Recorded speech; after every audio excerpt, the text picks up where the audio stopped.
JUDA junior doctor अपनी मांगों को लेकर लगातार हड़ताल पर हैं सरकार के खिलाफ। और गांधी मेडिकल कॉलेज में आप देख सकते हैं कि जूनियर डॉक्टर जो हैं सरकार के खिलाफ आंदोलन करते हुए नजर आ रहे हैं। आज जीएमसी ने सख्त आदेश और निर्देश दिए हैं उस हॉस्टल खाली करने के।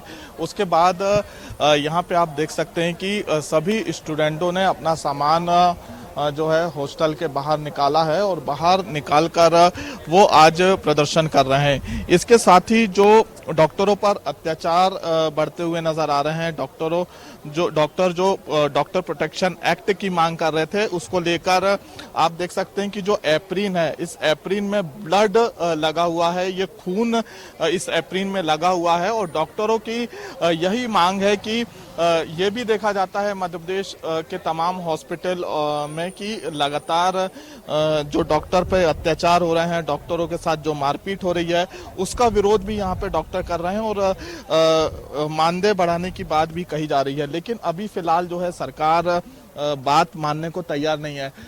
कुछ देर पहले हमारी चिकित्सा शिक्षा मंत्री विश्वास सारंग से बात हुई थी। उनका ये कहना है कि जूनियर डॉक्टर को हाईकोर्ट के निर्देश का जो पालन है वो मानना पड़ेगा, जो भी निर्देश हाईकोर्ट ने दिए हैं। क्या कहना है? हम हाई कोर्ट का सम्मान करते हैं पूरी तरह से, उनके जो भी उन्होंने ऑर्डर दिया उसको पालन करेंगे। बट अभी हम कोशिश कर रहे हैं कि सरकार हमसे बात करे, हमारी मांगों का पूरा तरीके से ख्याल रखे और हमसे बात करे। हम भी इसलिए स्ट्राइक पे बैठे हुए ताकि वो आए, हमसे बात करे, हमारी सारी जो परेशानी है उसका निराकरण करे, ताकि मरीज़ भी जो है वो उनको कोई परेशानी ना हो। आज क्या मुख्यमंत्री से भी आपकी मुलाकात होने वाली है? अभी तक तो कोई ऑफिशियल ऑर्डर नहीं आया, ना उनकी तरफ से कोई पहल हुई है। हम भी वेट कर रहे हैं कि मामा जी आए, हमसे बात करें या हमको बुलाएं। हम ब्लैकमेलिंग का एक शब्द सरकार की तरफ से ये कहा जा रहा है कि ब्लैकमेल जो है आप परिजन को कर रहे हैं। आप कैसे सोच सकते हैं कि कोई आदमी, ये शब्द सरकार की तरफ चिकित्सा शिक्षा बिल्कुल गलत कहा उन्होंने। अगर वो ये कह रही हैं कि ब्लैकमेल कर रहे हैं, हम ब्लैकमेल तो जब किया जाता है जब कोरोना पूरे पीक पे था, जब तो हम जब भी स्ट्राइक कर सकते थे, पर हमने हमारी स्ट्राइक वापस ले ली। क्योंकि हम मरीजों का ख्याल रख रहे हैं। आज भी हम लोग मरीजों की सोच के ही हम लोग यहाँ पे स्ट्राइक पे बैठे हैं कि ताकि उनका भी भला। आज हम ब्लड कैंप भी ऑर्गेनाइज कर रहे हैं। हमारे कम से कम 200 छात्र ब्लड डोनेट कर रहे हैं। तो हम लोग तो मरीज के हित में ही काम कर रहे हैं, पर हमारे हित में भी कोई सरकार काम करे तो हम यही चाहते हैं। बिल्कुल। यहाँ पे और भी जूनियर डॉक्टर हैं जो एप्रिन लेके बैठे हैं। सबसे पहले मैं इसका उद्देश्य जानना चाहूंगा, क्योंकि एप्रिन में ब्लड लगा हुआ है, तो इसका क्या उद्देश्य? डॉक्टर्स के अगेंस्ट जो वायलेंस हो रहा है उसके लिए है ये प्रतिनिधित्व वही चीज़ कर रहा है कि हमारा जो सफ़ेद कोट था वो लहूलुहान हो चुका है अब। इसके साथ ही आप बताइएगा, सामान भी रखा हुआ है जीएमसी की तरफ से, जो है आपको हॉस्टल खाली करने के दिशा निर्देश जारी हैं। जी, कल रात में ऐसे निर्देश आए हैं हॉस्टल खाली करने के। ये ऑर्डर है, ये ऑर्डर इशू हुआ है। धीरे धीरे करके जितने भी छात्र लोग मतलब रहते हैं हॉस्टल में, उन लोगों को खाली करवाया जा रहा है हॉस्टल। बिल्कुल, ये आदेश की कॉपी है। आप देख सकते हैं कि गांधी मेडिकल की तरफ से जो भी जूनियर डॉक्टर हैं उनको यहाँ पे हॉस्टल खाली करने के दिशा निर्देश जारी किए गए हैं। उसके बाद जूनियर डॉक्टर ने अपना सामान रख के जो है विरोध कर रहे हैं। और भी हम जूनियर डॉक्टर से बातचीत करेंगे। जिस प्रकार से ये भी देखा जा रहा है कि फीस को लेकर जो सरकार का कहना है कि अब आपकी जो लास्ट सेमेस्टर की फीस है 30 लाख रुपए, 20 लाख रुपए 20 और 19 की, वो आपको सबमिट करनी पड़ेगी। नहीं, वो देखिए, मैं क्लैरिफाई कर देना चाहता हूँ, वो फीस नहीं है। वो एक जब हम एडमिशन लेते हैं तो वो सीट लीविंग बॉन्ड होता है, जो 2020 बैच के लिए 30 लाख रुपए है और इसके पहले वालों के लिए 10 लाख रुपए का था। तो सरकार हमको ये नोटिस जारी करके हमारे ऊपर कार्यवाही के तौर पर वो हमसे मांग रही है। हम छात्र हैं, गरीब छात्र हैं, यहाँ पढ़ाई करने के लिए इतनी मेहनत करके गवर्नमेंट मेडिकल कॉलेज में इसीलिए आते हैं क्योंकि हम इतनी फीस अफोर्ड नहीं कर सकते हैं। तो ये पैसे हम कहाँ से लेके आए? मामा जी से हम ये जानना चाहते हैं कि 30 लाख रुपए मांगकर हमसे क्या दिखाना चाहते हैं? आपके प्रदर्शन के दौरान ही ये फीस मांगी गई। जब आपकी मांग आई तो सरकार ने आदेश जारी। देखिए, आदेश जो है वो अभी कल के दिनों में जो हमने इस्तीफे दिए हैं उसके अगेंस्ट में सरकार ने एक्शन लेते हुए अभी बता दूं तो अभी 28 लोगों के खिलाफ आदेश आए हुए हैं, जिसमें उनसे हॉस्टल खाली कराने और बॉन्ड की राशि सबमिट करने का कहा गया है।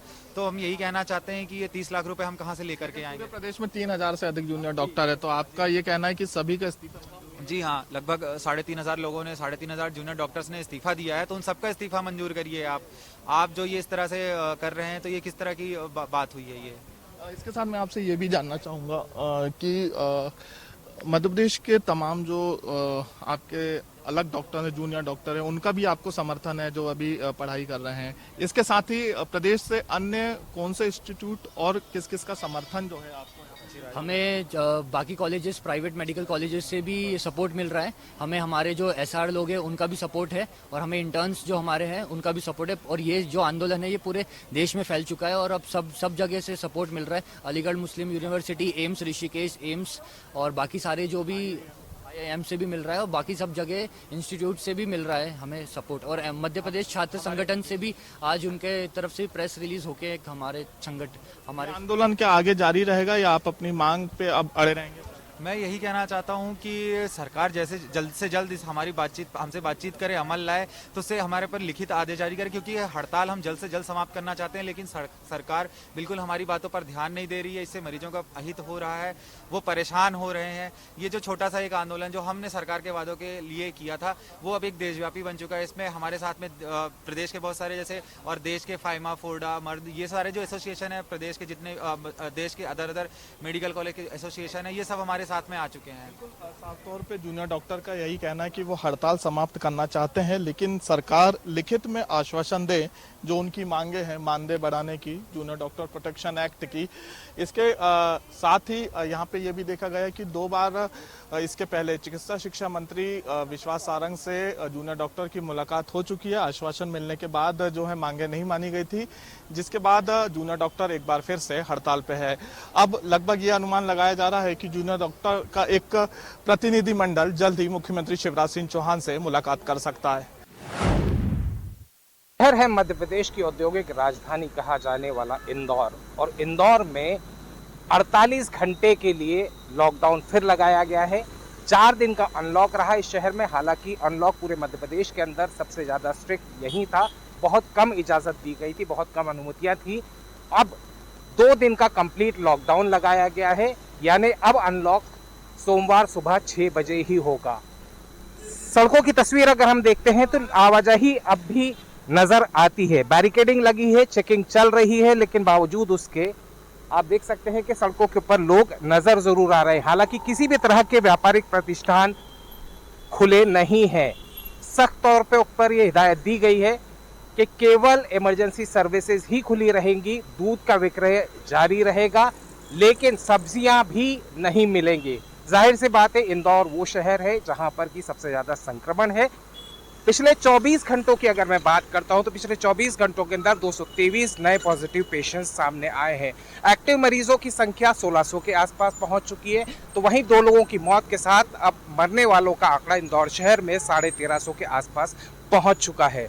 जाहिर से बात है, इंदौर के अंदर अब भी सख्ती दिखाई जा रही है, और लॉकडाउन लगने के बावजूद भी ये जरूर देखने में आ रहा है कि सड़कों के ऊपर लोग जरूर नजर आ रहे हैं। आप देख सकते हैं कि बैरिकेडिंग चल रही है, लेकिन लोगों की आवाजाही रिगल चौराहे पर एटलीस्ट मैं देख रहा हूँ। दूसरे शहर के इलाकों के अंदर जब हम पहुंचे थे वहां देखा था कि सख्ती के साथ में लोगों को जो बिना किसी कारण के घूम रहे हैं उन्हें घर वापस भेजा जा रहा है।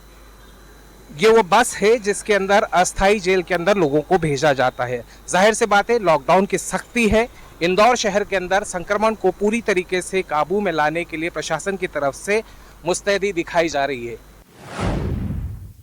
शहर में अनलॉक हो गया है, लेकिन लोगों की बाजार में आवाजाही पूरी तरीके से शुरू हो गई है। जिस तरह से प्रशासन ने अनलॉक की प्रक्रिया अपनाई थी, उसमें एक दिन लेफ्ट तरफ की दुकान और दूसरे दिन राइट तरफ की दुकान, और सोमवार से शनिवार तक ग्वालियर अनलॉक रहेगा, और शनिवार रात 10 बजे से सोमवार सुबह 6 बजे तक ग्वालियर में कोरोना कर्फ्यू लागू रहेगा।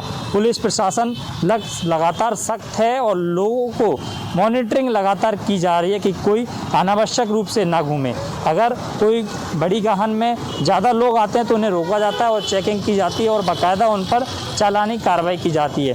सुबह से ही शाम पुलिसकर्मी बिल्कुल सख्त हो जाते हैं और इस बात को लेकर मॉनिटरिंग करते हैं कि कोई कोरोना के नियमों की अनदेखी तो नहीं कर रहा। लगातार ऐसी तस्वीरें भी कई बार आई हैं जहां पर गाड़ियों में 4 से ज़्यादा लोग बैठे नज़र आए हैं, और बाइक पे भी 3 लोग अगर बैठे नज़र आते हैं तो उन्हें भी रोका जाता है और उन पर सख्ती के साथ कार्रवाई की जाती है और उनसे बातचीत की जाती है कि आप कोरोना के नियमों की पालन क्यों नहीं कर रहे, समझने का प्रयास करते हैं। सर, किस तरह से चेकिंग पॉइंट बनाया गया है, किन किन लोगों पर चालानी कार्रवाई करते हैं आप लोग? चालानी कार्रवाई जो अपना पर्सनल वाहन है, इसमें अगर मरीज जा रहा होता है तो जैसे गंभीर मरीज है तो 2 आदमी, अटेंडर, मरीज और ड्राइवर 4 आदमी हो जाते हैं, उनको हम जाने देते हैं। बाकी का जो ज़्यादा भरे होते हैं उसको रोक के कार्रवाई करते हैं। मास्क नहीं लगाए तो मास्क की कार्रवाई करते हैं, और कागज नहीं होते गाड़ी में या उल्टा सीधा चलता है, जैसे रॉन्ग साइड आ रहा है तो उस पर कार्रवाई करते हैं। सर, पिछले 4 दिन से लॉकडाउन खुला है तो अब तक लगभग प्रतिदिन कितने केस आते हैं ऐसे जो लोग बिना मास्क के घूमते हैं, उन पर आप लोग चालान काटते हैं? हम अब ऐसे दिन में कम से कम 10-20 लोग तो आ ही जाते हैं। तो बिल्कुल प्रतिदिन 10-20 लोग अभी भी ऐसे आ जाते हैं जो सख्ती नहीं बरते, जो लोग बिना मास्क के घूमते हैं, और वो लोग यहाँ पर पहुँचते तो पुलिसकर्मी लगातार तैनात हैं इस बात को लेकर कि आप घर से अगर निकल रहे हैं तो मास्क लगाकर निकलिए। अगर लापरवाही करेंगे तो बाज़ारों में आपका भी चालान कर सकता है।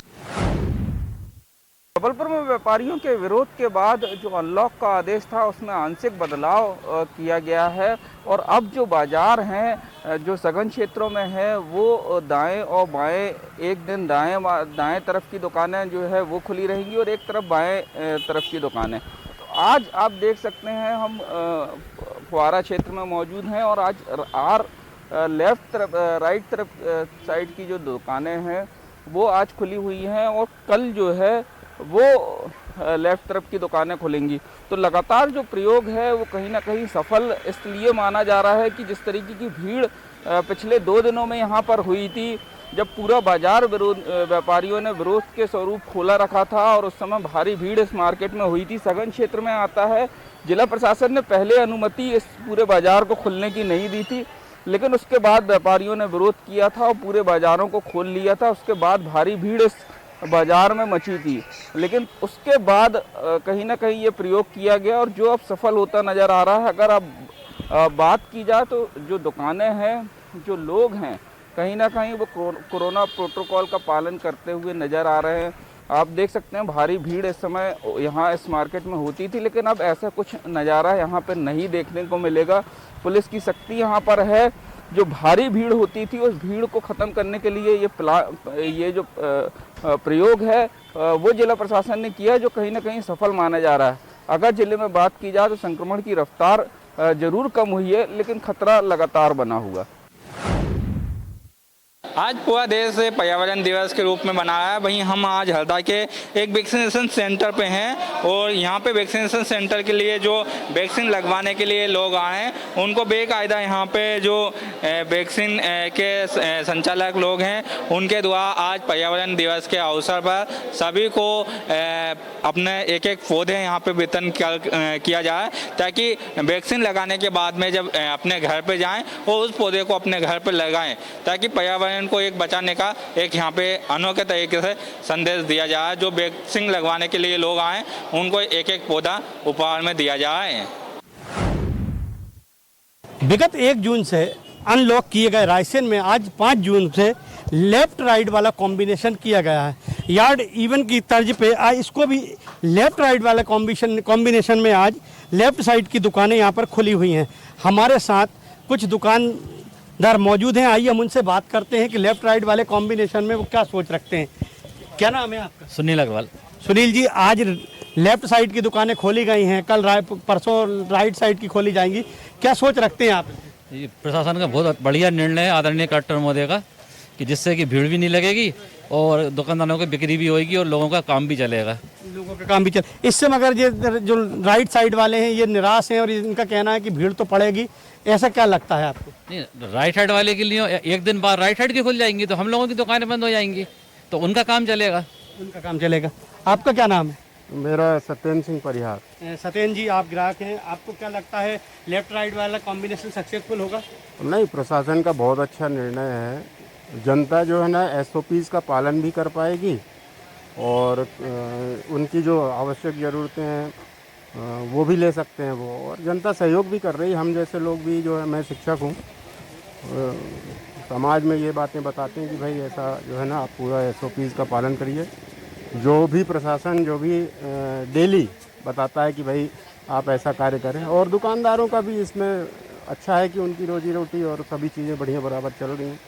तो ये हमारे साथ एक दुकानदार मौजूद थे, उसके बाद ग्राहक भी मौजूद थे, जिनका ये कहना है कि जो ये लेफ़्ट राइट वाला कॉम्बिनेशन है वो कहीं ना कहीं सक्सेस होगा, और इसलिए होगा क्योंकि यहाँ पर जो ये आज हमको दुकान खोलने का मौका मिला है, तो आप कल दूसरे दुकान वालों को दुकान खोलने का मौका मिलेगा। आप ये देख सकते हैं कि ये जो राइट साइड का ये मार्केट है ये पूरी तरह से आज बंद है। इसको कल, हालांकि कल रविवार लॉकडाउन रहेगा, परसों ये जो मार्केट है इनको खोलने की कल अनुमति यहाँ पर मिलेगी। आप ये देखिए यहाँ पर ये राइट साइड वाले दुकान वाले बाहर बैठे हुए हैं हालांकि हमारे साथ, मगर यहाँ पर एक बात देखने को आ रही है, हमारे साथ ये कुछ निकल रहे हैं लोग, उनसे हम बात करते हैं। आइए हम उनसे बात करते हैं। क्या नाम है आपका? सुंदर सिंह चौहान। सुंदर जी, आज लेफ्ट साइड की दुकानें खोली गई हैं, कल राइट साइड की दुकान खोली जाएगी, क्या सोच रखते हैं आप, किससे कितना फ़ायदा होगा इसमें कोरोना को हराने के लिए? ये व्यवस्था ठीक है प्रशासन की? प्रशासन की व्यवस्था काफ़ी अच्छी है, इससे सभी लोगों को व्यवसाय करने का मौका भी मिल जाएगा, और एक साइड खुला रहेगा और एक साइड स्पेस रहेगा, तो डिस्टेंसिंग भी आपकी प्रॉपर मेंटेन होगी। नहीं, रायसेन में देखना आ रहा है, रायसेन कलेक्टर की जो मुहिम थी, उनने जो अपील की थी, लोग उसका पालन कर रहे हैं। आप लोगों से क्या अपील करना चाहेंगे? कुछ लोगों से यही अपील करना चाहूँगा कि सोशल डिस्टेंसिंग का पालन करें, और इसी तरीके से अपन कोरोना से जीत पाएंगे। बाकी मार्केट जैसा खुल रहा है, अपनी आवश्यकता अनुसार जो ज़रूरी है, इम्पोर्टेंट है, वो काम कर लें, बाकी चीज़ों को अवॉइड करें। लोगों का भी ये कहना है कि इससे जो फ़ायदा मिलने वाला है वो सीधा फ़ायदा मिलेगा। आज लेफ़्ट साइड की दुकानें खुली हैं, कल राइट साइड की दुकान खुलेंगी। वहीं लोग ये कह रहे हैं कि कोरोना को हराना है तो इसके लिए ये प्रशासन की एक अच्छी पहल है और बहुत जल्द इसमें जीत हमारी होगी। छिंदवाड़ा में कोरोना का ग्राफ जो है वो लगातार गिरता जा रहा है। छिंदवाड़ा में हम पिछले दिन की बात करें तो 4 कोरोना पॉजिटिव मरीज जो हैं वो सरकारी आंकड़े के हिसाब से सामने आए हैं। वहीं मृत्यु दर की बात करें तो मृत्यु दर जो है वो 0 है। छिंदवाड़ा में अनलॉक भी हो चुका है, एक दिन छोड़कर अगले दिन दुकानें खुल रही हैं। बाहर जो है बाज़ार में लोगों के चेहरों पर मास्क ज़रूर दिख रहा है, पर सोशल डिस्टेंसिंग का पालन होता हुआ नज़र नहीं आ रहा है। वैक्सीनेशन की बात करें तो जो सरकार की गाइडलाइन है, जो फ्रंटलाइन वर्कर मानते हुए जो लोगों को, चाहे सैलून चलाने वाले लोगों को या घर में काम करने वाले लोगों को जो है फ्रंटलाइन वर्कर मानते हुए वैक्सीन देने का जो आदेश है सरकार ने गाइडलाइन के तहत जारी किया है, उसी के तहत जो है छिंदवाड़ा के गर्ल्स कॉलेज में आज सैलून चलाने वाले सभी जो ये कर्मचारी हैं, इनको फ्रंटलाइन वर्कर मानते हुए प्रशासन ने उनको वैक्सीन देने की व्यवस्था यहाँ पर की हुई है। इनसे जानते हैं हम कि कितने लोग यहाँ पर वैक्सीन लगाने पहुँचे हैं, कितना रुझान है लोगों के अंदर। ये बताइए कितने लोग यहाँ आए हुए हैं और विशेषकर कौन लोग हैं सरकार? ये हमारे समाज के केस शिल्पी बंधु हैं जो कि माननीय कलेक्टर महोदय और एसडीएम महोदय के निर्देशन अनुसार आज यहाँ पर उनको केस शिल्पी बंधुओं को कोवैक्सीन लगाने का यहाँ पर आदेश दिया गया था। और हमारे केस शिल्पी बंधु लगभग कम से कम 100 से 150 लोग अभी तक यहाँ पर लगा चुके हैं और आगे भी कम से कम इतने ही लगभग और आने की उम्मीद है, क्योंकि ये शिविर जो है सुबह 9 बजे से लेके शाम के 5 बजे तक चलेगा। तो अभी बहुत सारे लोग बाकी रह गए और आने के भी हैं। यहाँ मैं देख रहा हूँ सोशल डिस्टेंसिंग का पालन नहीं हो रहा, तो ये आपने लोगों को बोला नहीं है, प्रशासन ने कोई व्यवस्था नहीं करी? हमने सभी लोगों से अपील कर रहे हैं, चूँकि लोगों को इतनी जागरूकता जो है आ चुकी है कि लोग यहाँ वैक्सीन लगवाने के लिए यहाँ पे निरंतर चले आ रहे हैं, और उसी के कारण हम लोग बार बार निवेदन भी कर रहे हैं कि आप सोशल डिस्टेंसिंग का पालन करें। तो वो उस हिसाब से हम लोग यहाँ पर आप भी यहाँ वैक्सीन लगवाने आए हुए हैं? मैंने सर लग गई लग गई आपको? आपने मेरे को देख के मास्क लगाया? मास्क लगाइए। Yes sir, sorry sir. हाँ ठीक। तो देखिए बिल्कुल जैसा कि इन्होंने बताया कि छिंदवाड़ा के तमाम जो केश शिल्पी जो लोग हैं, जो सैलून चलाते हैं, वो यहाँ पर वैक्सीन लगवाने आए हुए हैं। लेकिन यहाँ पर जो भारी कमी दिख रही है वो दिख रही है सोशल डिस्टेंसिंग का पालन यहाँ होता हुआ नज़र नहीं आ रहा है। ये व्यवस्था जो है प्रशासन को करनी चाहिए थी कि उनको ये पता हो रहा था कि यहाँ पर जब लोग पहुँचेंगे, लोग जागरूक हो चुके हैं, लोगों के अंदर रुझान है वैक्सीन लगाने को लेकर, क्योंकि 60 दिन से इनका व्यापार भी बंद है। तो ये चाहते हैं कि इनको वैक्सीन लग जाए और ये सब अपने व्यापार पर वापस लौटे, क्योंकि रोज़ कमाकर रोज़ खाने वाले लोग हैं। तो ये जिम्मेदारी प्रशासन की बनती थी कि यहाँ पर एक उनका व्यक्ति खड़ा होता, यहाँ सैनिटाइजेशन की व्यवस्था होती, यहाँ सोशल डिस्टेंसिंग का प्रॉपर पालन करवाया जाता। तो ये तमाम कमियाँ हैं, कहीं ऐसा ना हो जाए जो छिंदवाड़ा के अंदर कोरोना का ग्राफ लगातार गिर रहा है वो फिर से जो है कोई कोरोना ब्लास्ट बनकर सामने ना आ जाए। तो इन तमाम चीज़ों पर भी ध्यान देना पड़ेगा। एक तरफ जहां मध्य प्रदेश में कोरोना संक्रमण की दूसरी लहर धीमी पड़ी है, तो अब सरकार के सामने एक नई चुनौती सामने जो आई है वो है जो कोरोना संक्रमण के बीच जो जिले में आशा कार्यकर्ता मानदेय पे भर्ती 2005 में की गई थी, जिन्हें आश्वासन दिया गया कि उन्हें परमानेंट कर दिया जाएगा, लेकिन पिछले 5 दिनों से वो धरने पर बैठी हैं अपनी 6 सूत्रीय मांगों को लेकर कि हमारी मांगें पूरी की जाएंगी तभी हम कोरोना की ड्यूटी में लौटेंगे। हालांकि अगर हम बात करें दूसरी लहर में इन्होंने ग्रामों में जाकर इन सभी आशा कार्यकर्ताओं ने मरीजों की देखभाल की है और उन्हें समझाया है। अब ऐसे में जब दूसरी लहर धीमी पड़ी है और व्यवसायिक प्रतिष्ठान खुले हैं तो ऐसे में आवागमन में बढ़ा है, तो जहां कोरोना संक्रमण की भी स्थिति ठीक है, लेकिन अगर आशा कार्यकर्ता या जमीनी स्तर पर काम करने वाले लोग ही हड़ताल पर बैठेंगे तो संक्रमण का क्या होगा, ये आप खुद ही समझ सकते हैं। आइए हम कुछ आशा कार्यकर्ता हैं जिले की जो पिछले 5 दिनों से यहाँ पर बैठी, हम इनसे ही बात करने की कोशिश करते हैं क्या इनकी मांगे हैं। जी, हम लोग लगातार यहाँ धरना प्रदर्शन पर बैठे हुए हैं। जो हम लोगों के द्वारा यहाँ जिले में सीएमएचओ सर के पास हम लोगों ने ज्ञापन भी दिया हुआ है और आज 5वां दिन है। आज दिनांक तक हम लोगों के पास ना तो यहाँ कोई अधिकारी, ना कोई कर्मचारी, ना कोई मंत्रीगण यहाँ पूछने के लिए भी नहीं आए कि आप लोग किस बेस पर यहाँ हड़ताल कर रहे हैं या आप लोग को क्या परेशानी है या आप लोगों की क्या मांगे हैं। क्या आशा कार्यकर्ता है जब 24 घंटे कोरोना काल में ड्यूटी किया है और अपने परिवार और अपने बच्चों को ना देखते हुए और शासन प्रशासन की गाइडलाइन के अनुसार सभी सेवाएं हम लोगों ने दी हैं ग्रामीण क्षेत्रों में, शहरी क्षेत्रों में, तो क्या प्रशासन का इतना नहीं बनता, क्या हमारे अधिकारियों का इतना नहीं बनता कि यहाँ आके एक बार हम लोगों से ये तो पूछा जाए। क्या चाहती हैं आप प्रशासन से? क्या चाहती हैं प्रशासन से? हम ये चाहते हैं कि प्रशासन हमको मानदेय हमारा जो मिल रहा है वो फिक्स करे और हमें सरकारी कर्मचारी बनाने का घोषणा की जाए। अगर सरकार नहीं मानती है तो अभी जैसे देश में कोरोना की स्थिति अच्छी है, लहर तीसरी आने वाली है, तो ऐसे में कितना जायज़ है आपका हड़ताल करना? हम लोग जब तक हम लोगों की मांगे पूरी नहीं होंगी तब तक हम हड़ताल पर बैठे रहेंगे। अब कल से अगर कोई भी अधिकारी वर्ग हम लोगों के पास पूछने के लिए नहीं आते हैं और हम लोगों की कोई भी जानकारी नहीं लेते हैं तो फिर हम लोग भूख हड़ताल करेंगे। हम कुछ और आशा कार्यकर्ताओं से बात करने की कोशिश करेंगे।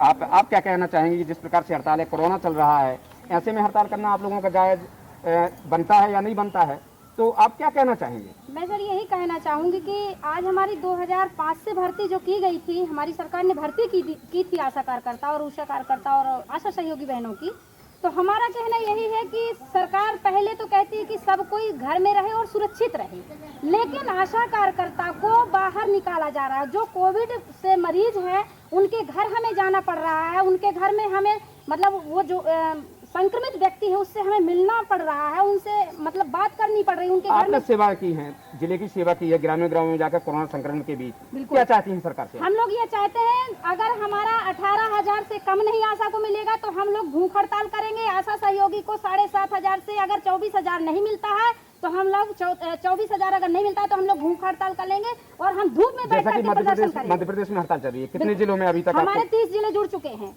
और आगे बढ़ता जा रहा है, जिला पे जिला जुड़ता जाएगा और हम लोग बिल्कुल भी अनिश्चितकालीन हड़ताल पे बैठे हैं, हम बिल्कुल कोई भी कार्य नहीं करेंगे। हमारा कहना यही है।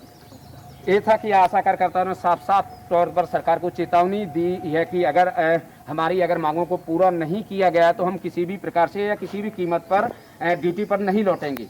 एक सरकार के सामने भी चुनौती है कि अगर जमीनी स्तर के कार्यकर्ता, आशा कार्यकर्ता ही जमीनी स्तर पर काम नहीं करेंगे तो कैसे ग्रामों में वैक्सीनेशन की जागरूकता फैलाई जाएगी या कैसे कोरोना संक्रमण को नियंत्रित किया जाएगा। लगभग 50 दिन के बाद आज मुरैना अनलॉक हुआ। लेफ्ट राइट पद्धति से बाजार खुले। सुबह हमने आपको दिखाया कि हनुमान चौराहे से राइट साइड के जो बाजार थे वो खुले थे। आप देख सकते हैं अब ये पूरी दुकानें बंद हो चुकी हैं। इन दुकानों के ताले डल चुके हैं, लेकिन सुबह 9 बजे ये दुकानें खुली और शाम 5 बजे तक ये दुकानें बंद हुई। पुलिस और प्रशासन इस बात की निगरानी बराबर बनाए हुए है कि कहीं कोई दुकान, कोई दुकानदार, कोई प्रतिष्ठान चोरी छुपे तो दुकान नहीं खोल रहा है, ना ही कोई माल बेच रहा है। आप मेरे पीछे देख सकते हैं पुलिस के अमला बराबर निगरानी में लगा हुआ है, रोको टोको अभियान चला रहा है। कोई भी ऐसा संदिग्ध व्यक्ति जो अनावश्यक घूम रहा है, उन परिस्थितियों में उन लोगों को रोका जा रहा है, बराबर उनसे पूछताछ की जा रही है कि वो क्यों घूम रहे हैं, क्यों बाहर निकल रहे हैं, क्योंकि कोरोना का संक्रमण अभी गया नहीं। आपको मैं बता दूं कि आज चूंकि बाजार पहले दिन खुला है और कोरोना का संक्रमण जिसको कि रोकने के लिए सारे प्रयास किए जा रहे हैं, तो उन परिस्थितियों में कि कोरोना किसी भी कीमत पर बाहर न निकले, कहीं फैल न पाए, उस वजह से पुलिस बिल्कुल सतर्क है। आप देखिए लोगों को बराबर दुपहिया वाहन चालकों को बिल्कुल रोका टोका जा रहा है। जो लोग मास्क नहीं लगाए हैं उनको प्रेशराइज किया जा रहा है, जागरूक किया जा रहा है कि वो मास्क लगाएं, हर हाल में बिना मास्क के अपने घर से बाहर नहीं निकलें। और भी मैं आपको दिखाऊं कि प्रशासन इस बात के लिए चेतन्य है। आप मेरे पीछे देख सकते हैं कि वो सैनिटाइजर दुकानों को किया जा रहा है। दुकानदार, नगर निगम का अमला बाहर आ चुका है जो कि दुकानों को सैनिटाइज कर रहा है कि अगर कहीं इस दुकान में कोई ग्राहक आया और वो दुकान में कहीं कोरोना का कोई संक्रमण आया, उस संक्रमण को मिटाने के लिए ये सैनिटाइज किया जा रहा है। आज जो दुकानें खुली हैं उन सारी दुकानों को सैनिटाइज किया जाएगा जिससे कि कोरोना का संक्रमण बिल्कुल मिटा दिया जाए। आप पुलिस अपना काम कर रही है, नगरीय निकाय अपना काम कर रही है और नागरिकों को अभी भी ये समझा रहे हैं कि अनलॉक हुआ है लेकिन कोरोना का संक्रमण गया नहीं। इस बात के लिए इस प्रयास लगातार किए जा रहे हैं कि हर हाल में कोरोना से बचना है, सुरक्षित रहना है तो फिर घर पे ही रहना होगा, सोशल डिस्टेंसिंग बनानी होगी, मास्क पहनना होगा और घर से कम बाहर जो निकलना है वो बहुत ही कम निकलना है। हर हाल में अपने को सुरक्षित रखने के लिए वो सारे प्रयास करने पड़ेंगे जिससे कि कोरोना से बचा जा सके, क्योंकि कोरोना संक्रमण की एक बड़ी बीमारी है और इस बीमारी से सुरक्षित रखने के लिए अपने को हर प्रयास करने होंगे। हमारे पास जो पुलिस के अधिकारी हैं, हम उनसे ये जानना चाहते हैं कि वो संक्रमण को रोकने के लिए लॉकडाउन अनलॉक होने के बाद में क्या प्रयास कर रहे हैं कि आज पहला दिन था अनलॉक का, तो कैसे सुरक्षा व्यवस्था बनाए हुए है। जी, आप कैसी व्यवस्थाएं 5 बजे के बाद हैं जो बना रहे हैं? 5 बजे के बाद पूरा मार्केट बंद हो चुका है। जैसा प्रशासन ने निर्णय लिया था 9 से 5 हमारा दुकानें खुलेंगी, वो भी एक साइड खुलेंगी, एक साइड एक दिन खुलेंगी, लेफ्ट साइड राइट साइड एक दिन खुलेंगी। तो आज राइट साइड वाला टर्न था तो खोली थी, बाकी सब लोगों ने पालन किया इस चीज़ का, तो अच्छी व्यवस्था रही है। तो अभी पुलिस क्या कर रही है? अभी हम ये सुनिश्चित कर रहे हैं कि दुकान तो नहीं खोले। इसमें हमारे साथ सहयोगी नगर निगम और राजस्व टीम है और जो लोग दुकान का 5 के बाद खोलेंगे उल्लंघन कर रहे हैं इस चीज़ का, उनको देख रहे हैं हम लोग। अभी तो कोई मिला नहीं है ऐसा, और मिलेगा तो कार्रवाई की जाएगी। यानी कि पुलिस का कहना बिल्कुल स्पष्ट है कि अगर कोई मिला तो कार्रवाई की जाएगी। हम जो सैनिटाइज वाहन कर रहा है, हम इनके चालकों से भी अपन ये बात करते हैं कि ये कहाँ सैनिटाइज कर चुके हैं जिससे कि कोरोना के संक्रमण को दूर किया जा सके। आप देख सकते हैं ये गाड़ी के ऊपर बैठा भाई बिल्कुल पानी की सैनिटाइजर की बौछार कर रहा है जिससे कि दुकानों में सैनिटाइजर करके कोरोना के संक्रमण को रोका जा सके। क्या नाम है आपका? प्रदीप उपाध्याय। ये क्या कर रहे हैं आप? सैनिटाइजर। तो क्यों कर रहे हैं? ये कोरोना की वजह से कर रहे हैं कि ये कोरोना शायद डेट पेड़ों पे हुआ तो हुआ नहीं फिर। तो अभी कहाँ किया है आपने? सर पूरे मुरैना में, पूरे शहर में करवा दिए। आज जो बाजार खुला था उस जगह पे? जी जी जी। इनका कहना है कि आज जो बाजार खुला था वहाँ पे उन्होंने संक्रमण के मिटाने की दृष्टि से किया था और पानी की ये बौछारें दुकानों के बाहर की जा रही हैं जिससे कि कोरोना का संक्रमण मिट जाए। कैमरामैन शमशेर खान के साथ इंडिया न्यूज़ के लिए मैं उपेंद्र गौतम। लॉकडाउन क्या लगा, बच्चों की तो मौज ही हो गई।